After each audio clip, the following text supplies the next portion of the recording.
Ang radyo ay isang uri ng device na pwede kang makipag-communicate o makinig sa pamamagitan ng musika, tula, joke lines, drama o kwento, at ang mas importante, ang balita at impormasyon. May dalawa uri ng radyo. Ang isa ay ginagamit sa paglilibang at maghatid ng balita gaya ng AM at FM radio receivers. At ang isa naman ay ginagamit sa emergency, military, and security communications gaya ng base radio, two-way radio, at walkie-talkie.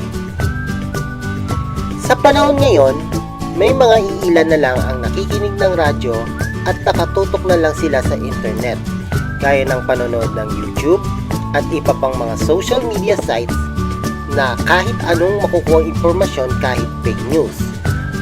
Pakikinig ng musika tulad ng Spotify at pakikinig ng radio broadcast sa YouTube Live, Facebook Live, TikTok Live at iba pang audio live streaming sa mga website at radio app streaming. Subalit, ang radyo ay ginagamit na rin sa kalokohan o katang-isip lang o di kaya ginagamit din para sa iba pang tungkulin o pangarap. Ang mga piratado o pirate radio ang itatampok natin sa vlog kong ito. Narito ang top 5 radio stations na gumagamit ng FM transmitter in no copyright version. Tandaan lang po, para po ito sa Metro at Mega Manila lamang po.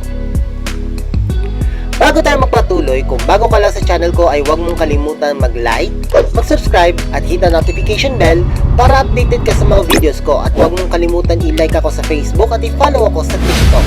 O, ano pang hinihintay natin? Huwag nating patatagalin pa. Let's start! Number 5, 107.9 U Radio Mega Manila. Isa sa mga dating legit na radio station na ito na may call sign noon na DZUR sa 107.9 MHz. Ito ay dating Tower 108 na may call sign na DZWI noong 2001 hanggang 2004 ng Conamor Broadcasting System na matatagpuan sa Batangas.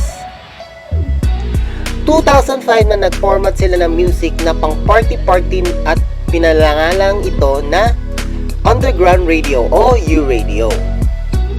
April 2007 nang pinatigil ang transmission nito mula sa NTC ang 107.9 U-Radio. Dahil sa expired na ang franchise nito sa transmitter na 500 watts. Kaya lang, hindi na nila sinusunod ang utos ng NTC noon.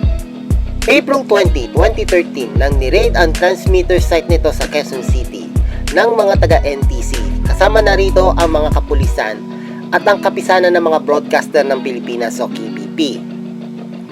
At ang sabi ng isang religious media network sa ulat ng UNTV Channel 37 na apektado raw ang signal conflict nito sa katabi nitong istasyon na 107.5 Win Radio na ngayon ay Wish 107.5.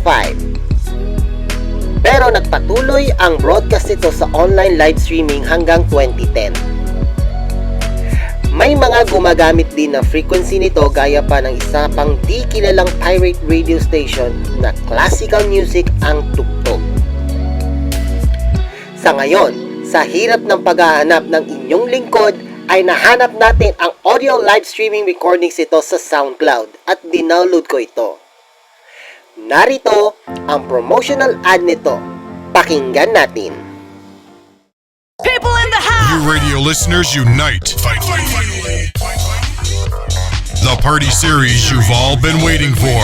U Radio 107.9 brings you your weekly dose of the hottest electronic dance music at Underground and Encore. U Radio 107.9's weekly dance party series every Wednesday night 9 p.m. starting March 2nd. Head on down to Encore Super Club at the Fort Global City for the hottest dance tracks featuring U Radio DJs and special guest DJs. Oh, DJ. For your weekly fix of unadulterated unadulterated, wicked beats. Special promos on door charge and drinks for you radio listeners. Text us at 0917-340-3000 or look us up on Facebook for queries. Our way of life has finally found a home. Underground and Encore. Check that out.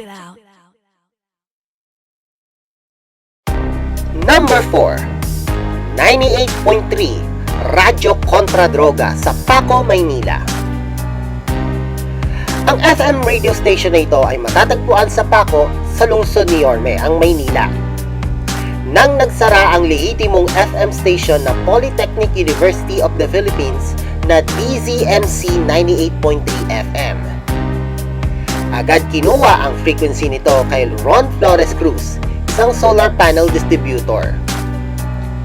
At umere na sa pagitan ng taong 2016 hanggang 2023 ang Radyo Kontra Droga sa FM band hanggang tumakbo siyang konsehal na si DJ Ron Flores Cruz. Ang radio station na ito ay layuing puksain ang iligal na droga sa panahon na mala martial law ang kampanya na dating Pangulong Rodrigo Duterte na ngayon ay inaresto sa ICC. At ang music nito ay puro tugak o Pinoy informal settler hip-hop music. Ang istasyon na ito ay nagtataglay ng 50 watts na transmitter na naaabot sa buong Kamaynilaan. Target nito ay ang mga listeners na mahilig sa authentic Pinoy rap na nalululong sa ipinagbabawal na gamot. At ang may-ari ng FM station na ito na si DJ Ron na tumakbo noong konsehal sa kanyang lugar noong 2022, ngunit natalo siya sa eleksyon na yon. Pero hindi niya naiwanan ang maging isang solar panel distributor at DJ sa kanyang istasyon. Noong 2018, nang buksan sa ere ang DZMC, kaya lang nagmamatigas si DJ Ron sa mga taga-PUP kaya nagkaroon ng signal conflict sa 98.3 MHz hanggang 2019. Sa ngayon, hindi na nagpatuloy sa ere ang 98.3 Radyo Kontra Droga dahil pinatanggal nito ang mismong may-ari, ang transmitter, antena at ang mga equipment nito sa kanyang bahay na nagsisilbi niyang radio station studio. Ayon kay Mark Gerald Pugay na siya ring radio enthusiast. Narito ang sample ng station ID ng 98.3 Radyo Kontra Droga. Muli, pakinggan natin.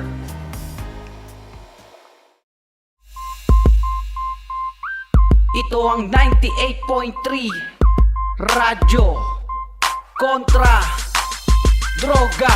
Sa 98.3 Radyo Kontra Droga. Ito ang radyo ko at ang radyo ng masa. Kaya halika na kayo, makinig na tayo dito. Sa 98.3 radyo natin to, atin to. Sa Radyo Kontra Droga, lahat tayo'y sikat. Droga ay iwasan dahil dito di ka aangat.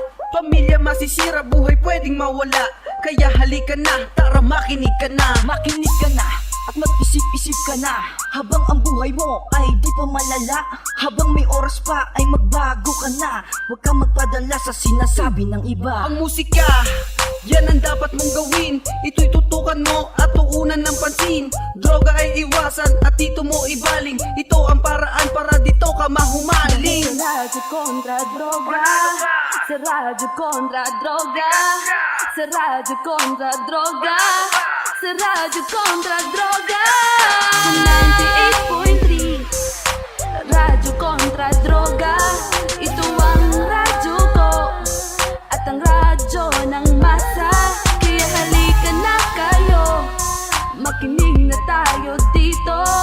Sa 98.3 radyo natin to, atin to. Iwasan mo ang droga, huwag mong subukan. Masisira ang buhay mo at sa huli ang bayan.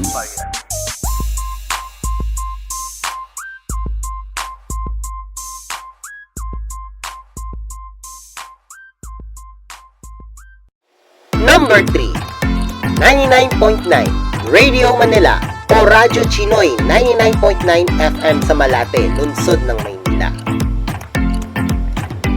Ang FM radio station na ito ay matatagpuan nito at ang studio at transmitter na ito sa may Malate area sa lungsod ng kinatatayuan ng 98.3 Radyo Kontra Droga. At ang target listeners nito ay ang mga Chekwa, mga Filipino-Chinese community sa Binondo. Opo, sa Chinatown. Pati rin sa Divisoria na may mga Chinoy na nagnenegosyo dyan sa nabanggit na area. At sa Raon din, sa Quiapo, na may mga Chinoy din doon na kadalasan ang negosyo nila ay ang mga radyo at Bluetooth speakers na may FM radio functions. Hindi matukoy kung ilang watts ang ginagamit na transmitter na ito, pero isang misteryo kung bakit hindi ito pinagsasabi sa publiko dahil baka mahuli sila ng mga taga-NTC kung saan ang kanilang lokasyon ng istasyong ito. Malakas ang lawak nito at abot sa buong Kamaynilaan.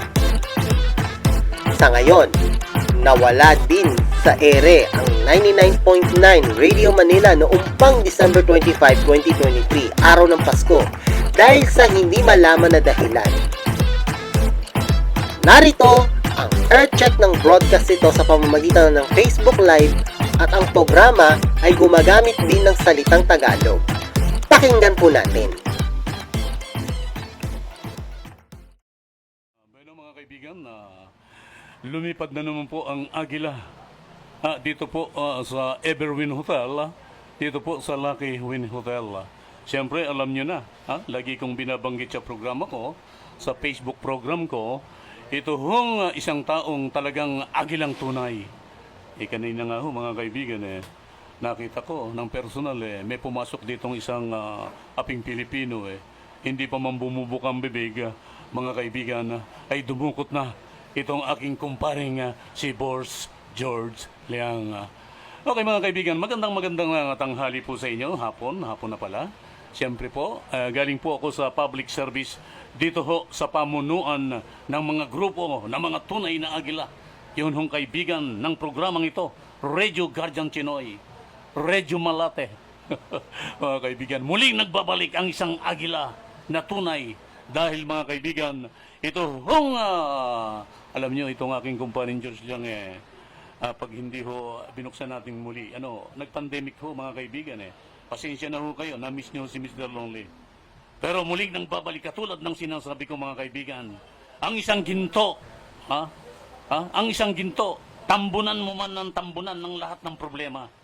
Pag bumuhos ang malakas na ulan mga kaibigan, ay muling kikinang dahil ginto po ang puso nitong nagmay-may-ari ng Everwin Hotel at Lucky Win Hotel. Ito ang mga sinasabi ko mga kaibigan.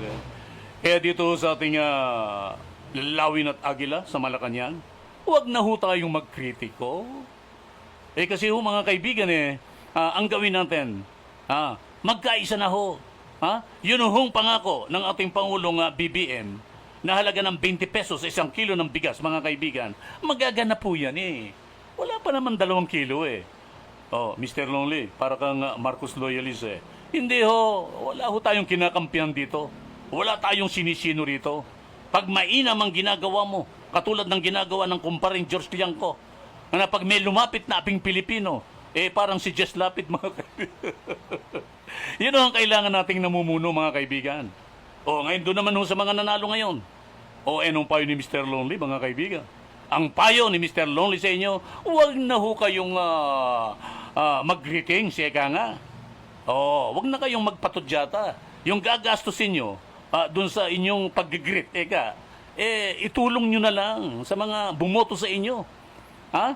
Umarkila kayo ng truck-truck. Bigyan nyo ng hindi ho kilo-kilo, bulto-bultong bigas. Ang bigay nyo. Hindi po ba?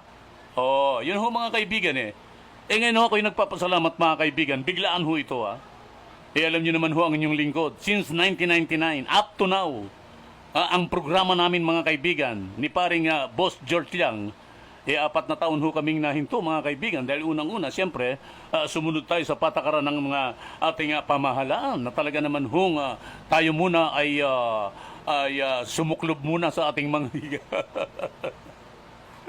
Okay mga kaibigan, pinagkakapuri ko mga kaibigan na muli naming bubuksan.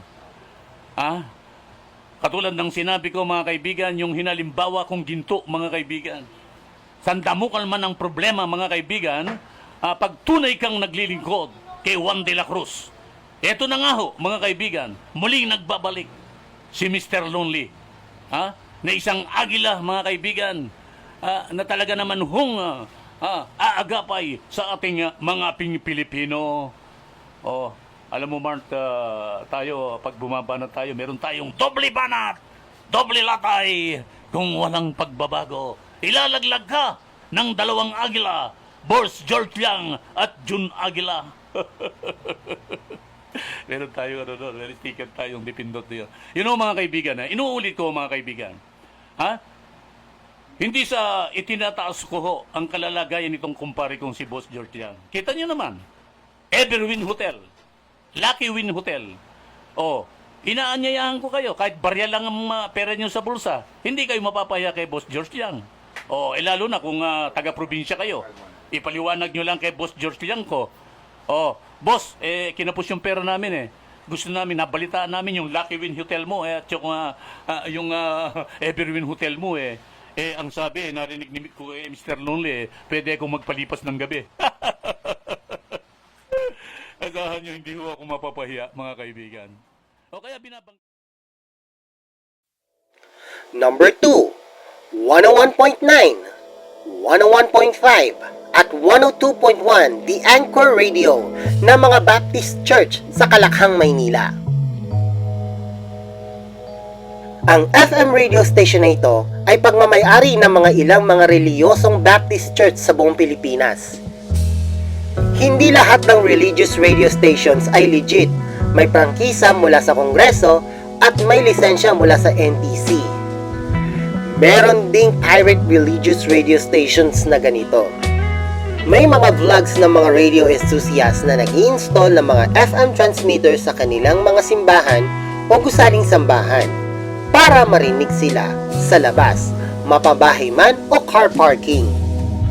Ang The Anchor Radio ay hindi lamang salita ng Diyos ang hinahati nito, pati gospel music songs din ang pinapatugtog nila.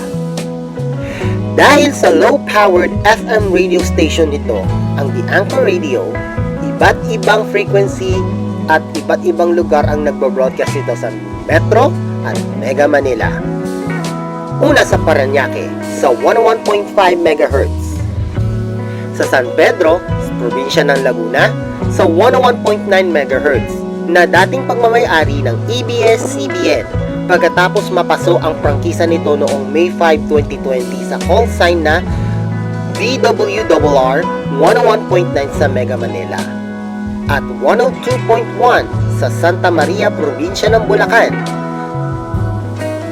Sa Parañaque naman, ang watts ng transmitter nito ay maaring nasa 7 o 15 watts. Sa San Pedro naman ay maaring nasa 150 to 300 watts. At sa Santa Maria naman ay nasa 600 watts to 660 watts. Sa ngayon, itong mga tatlong frequency ng The Anchor Radio sa Kalakhang, Maynila ay hindi na nagpatuloy sa ere dahil sa hindi malaman na dahilan. Narito ang sample ng aircheck at radio station ID nito. Pakinggan natin.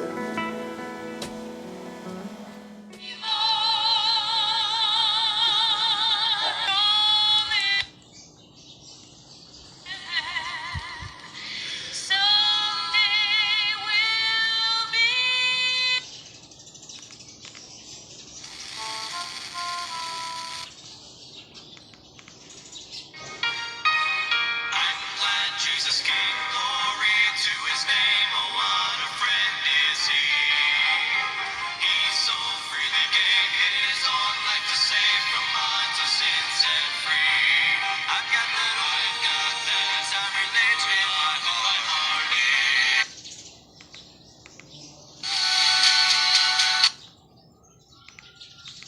Future joys of mine. Nobody knows what it means to me. Nobody knows what my Lord and me. I've got that old, got that time.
Jesus, this is the Anchor 102.5 FM dial.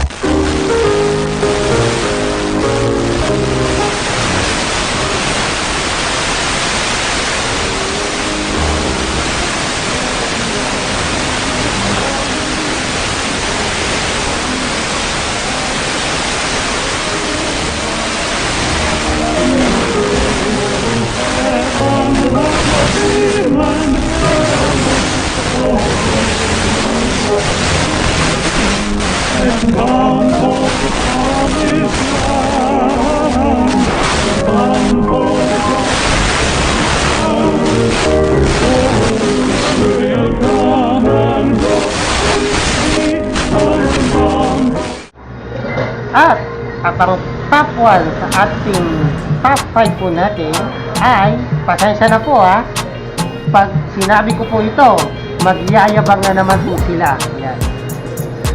Number 1, 107.1 Radyo kontra Weibo. Ang FM radio station nito ay matatagpuan sa Pasay City sa pagitan ng EDSA Rotonda. At ang mga target nitong mga listeners ay ang mga anime lovers, kasama na dito ang mga cosplayers. Hindi lang sila sa FM band sila umeere na limitado lang ang signal, pati na rin sa online live streaming. Ang mga music na tinutugtog nito ay anime soundtrack, mapa-opening song man o mapa-ending song, J-pop songs, at tokusatsu soundtracks din. At tuwing isang oras o kalahating oras ay pinapatugtog nila ang mga edited o remix ng mga kanta or mga uncensored o mga kanta ng ilang mga recording artists na hindi pwedeng ipa-broadcast sa radyo, tulad ng gamer na si Shinya sa awiting Sea Server, underground rock band na Tubero, 90s dance music producer at club DJ na 20 Fingers sa popular nilang kanta na hindi dapat sabihin dahil bawal. At si Juan Carlos Labajo sa unclean version na Ere na sumikat noong 2023 at pinapatugtog nito sa ilang mga legit na FM radio stations gaya ng 93.9 IFM, 90.7 Love Radio, at Mellow 94.7 BFM sa broadcast-free version nito.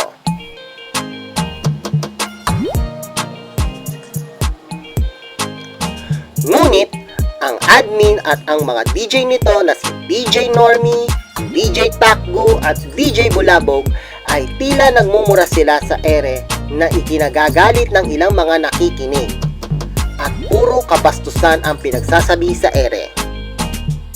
Kaya lang, ilang beses na silang nawala sa ere dahil sa iba nilang pinagkakabalahan. Ang panonood ng anime sa internet at matulog na parang tambay simula noong 2018 hanggang pumutok ang COVID-19 pandemic noong 2020 hanggang 2023. At nagbalik sila sa ere noong 2024. Ang transmitter nito ay nasa 150 watts lang. Naaabot ito sa Pasay at Parañaque lamang at pinalakas nila ang kanilang transmitter sa 660 watts at umaabot ito sa Quirino Avenue, lungsod na kung saan nakatayo ang 98.3 Radyo Kontra Droga at 99.9 Radio Manila. At isa ako sa mga nakikinig nito nung nasa Baclaran pa ako para magsimba at dala ko ang aking keypad phone na may analog TV at FM radio noong pang 2017 hanggang 2019. At nagbalik ako noong January 1, 2025, bagong taon, para i-vlog ang kanilang pagbabroadcast. At isa sa inyong abang lingkod na nabiktima ng kanilang pag-airing nila sa aking boses, na walang paintulot sa inyong lingkod. Ang dahilan, ginamit nila para sa station ID at stinger nila para siraan ng inyong abang lingkod. Sa ngayon, patuloy pa rin sila sa pagbabroadcast nila sa mga oras na ito. Narito ang sample ng station ID na ito. Pakinggan nyo po.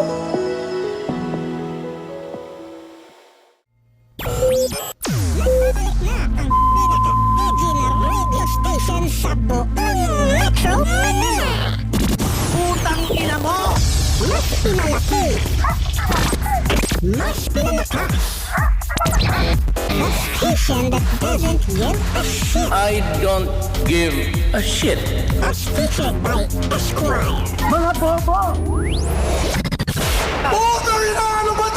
Your Honor, hindi ko po alam. Masyado kang pa-cute eh. Radio Kontra Webu.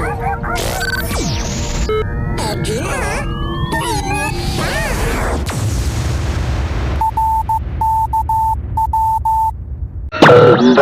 Magpapalik na ang pinaka-edgy na radio station sa buong Metro Manila. Mas pinalaki. Mas pinalakas. A station that doesn't give a shit. As featured by Esquire.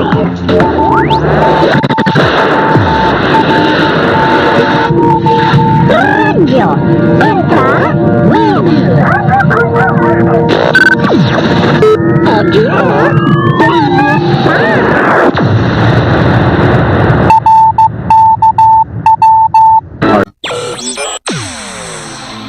Pinaka-edgy na radio station sa buong Metro Manila. Mas pinalaki. Mas pinalakas. A station that doesn't give a shit. As featured by Esquire.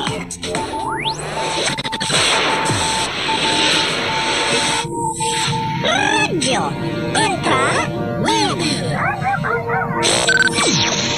Edgy na.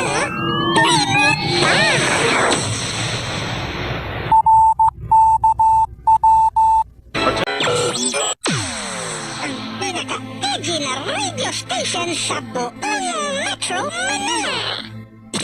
Putang ina mo! Mas pinalaki. Mas pinalakas. A station that doesn't give a shit. Tang ina! Putang ina tang! As featured by Esquire. Gago ka! Tang ina mo! Putang ina mo! Radio Kontra Webu. Edgy na.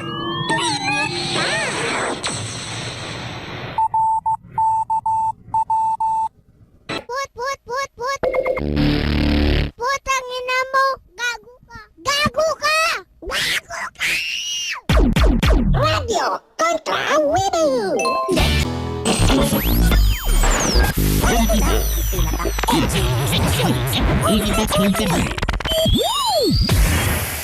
Radio Kontra Webu.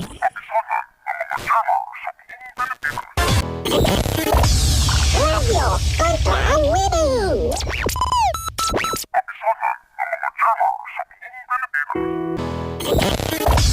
Radio Kontra Webu.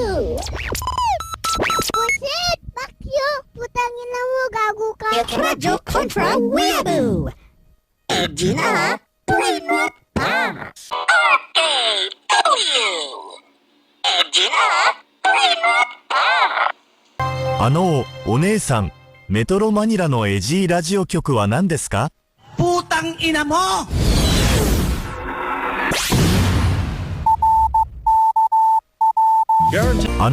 お姉さん、メトロマニラのエジーラジオ局は何ですか？ Your Honor, hindi ko po alam.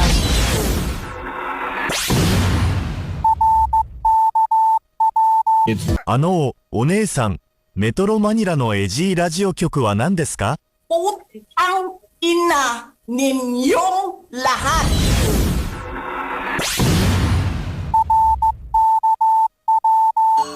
Hashire sori yo, kaze no you ni, tsuki mihara wo padoru. Shit! Bullshit! Bakyo! Putang ina mo, gago ka! Hashire sori yo, kaze no you ni, tsuki mihara wo padoru. Masyado kang pa-cute eh. Hi mga kaibigan, ako po si DJ Normie. Meme Lord ako. Gusto ko ng edgy memes at pinaka-dank na memes. Noong isang araw, nag-post ako ng meme na medyo edgy. This offended some people. And I'd just like to apologize to absolutely no one. Maraming salamat sa inyong panunood. Kung bago ka lang sa channel ko ay huwag mong kalimutan mag-like, mag-subscribe, at hit the notification bell para updated ka sa mga videos ko. At huwag mong kalimutang mag-like ako sa Facebook at i-follow ako sa TikTok. And as always, thanks for watching!